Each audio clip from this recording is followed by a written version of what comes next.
ನೆನೆಸ್ಕೊಳ್ಬೇಕಾದ್ರೆ Republican party ಒಳ ಒಕ್ಕಗಳನ್ನು ನೋಡಬೇಕಾಗುತ್ತೆ. ಈ ವಿಚಾರದಲ್ಲಿ ನಮ್ಮ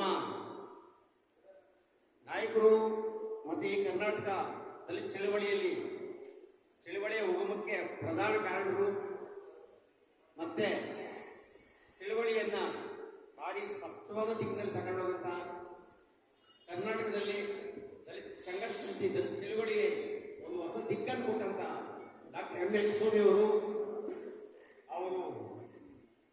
ವಿದ್ಯಾರ್ಥಿ ದಶೆಯಿಂದ ಅವರೇನು ಅವ್ರ ಜನ್ಮ ದಿನಾಂಕದಲ್ಲೂ ಕೂಡ ವಿಚಾರ ಪ್ರಸ್ತಾಪ ಆಗ್ತದೆ.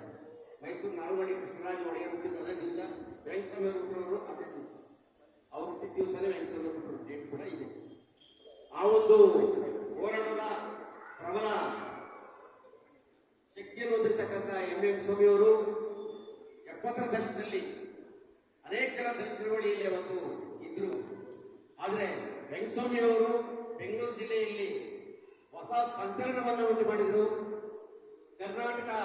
ಕರ್ನಾಟಕದಲ್ಲಿ ದಲಿತ ಚಳವಳಿ ಒಂದು ಪ್ರಬಲವಾಗಿ ಬೆಳೀತದೆ ಅಂತ ಹೇಳಿ ಅಕ್ಕಪಕ್ಕದ ರಾಜ್ಯಗಳು ತಮಿಳುನಾಡು ಆಗ್ಬೋದು, ಆಂಧ್ರ ಆಗ್ಬೋದು, ಭಾರತ ದೇಶವೇ ನೋಡುವಂಥ ಪರಿಸ್ಥಿತಿಯನ್ನ ವೆಂಕಟಸ್ವಾಮಿ ನಿರ್ಮಾಣ ಮಾಡಿದ್ರು. ಅದಕ್ಕೆ ಬೆಸ್ಟ್ ಎಕ್ಸಾಂಪಲ್ ಅಂತಂದ್ರೆ 1985ರಲ್ಲಿ ಇದೇ ವೆಂಕಟಸ್ವಾಮಿ ಅವರು ಕಾರ್ಯಕ್ರಮ ದಲಿತ ಸಮಾವೇಶ ಮಾಡಬೇಕು, ರಾಜ್ಯ ಮಟ್ಟದ ಸಮಾವೇಶ ಮಾಡಬೇಕು ಅಂತ ದಲಿತ ಸಂಘರ್ಷ ಒಟ್ಟಾಗಿ ತೀರ್ಮಾನ ಮಾಡಿದಾಗ ವೆಂಕಟಸ್ವಾಮಿ ಬೆಂಗಳೂರಲ್ಲಿ ಎಲ್ಲರೂ ಬೆಂಗಳೂರಲ್ಲಿ ಮಾಡಬೇಕು ಅಂತ ತೀರ್ಮಾನ ಮಾಡಿದಾಗ ವೆಂಕಟಸ್ವಾಮಿ ವಿಧಾನಸೌಧದಲ್ಲಿ ಮುಂಭಾಗದಲ್ಲಿ ಮಾಡಬೇಕಂತ ಆಗಿನ ಮುಖ್ಯಮಂತ್ರಿ ಜೊತೆ ಬಡಿದಾಡಿ ದಲಿತರಿಗೆ ವಿಧಾನಸೌಧ ಅವಕಾಶ ಕೊಡಿ ಅಂತೇಳಿ ಅದರ ಸಂಪೂರ್ಣ ಜವಾಬ್ದಾರಿ ವೆಂಕಟಸ್ವಾಮಿ ಅವರು ವಹಿಸ್ಕೊಳ್ತಾರೆ. ಇಡೀ ರಾಜ್ಯದ ಎಲ್ಲ ಜಿಲ್ಲೆಗಳ ಜವಾಬ್ದಾರಿ ವೆಂಕಟಸ್ವಾಮಿ ವಹಿಸ್ಕೊಳ್ತಾರೆ.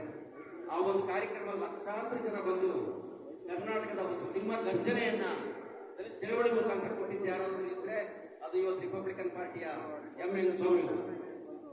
ಯಾಕೆ ನಾನು ಈ ಮಾತು ಹೇಳ್ತಾ ಇದ್ದೀನಿ ಅಂತಂದ್ರೆ ನಾವು ಅಂಬೇಡ್ಕರ್ ನೋಡಿಲ್ಲ, ಅಂಬೇಡ್ಕರ್ ಹೋದ್ಮೇಲೆ ನಾವು ಹುಟ್ಟಿದ್ದೇವೆ.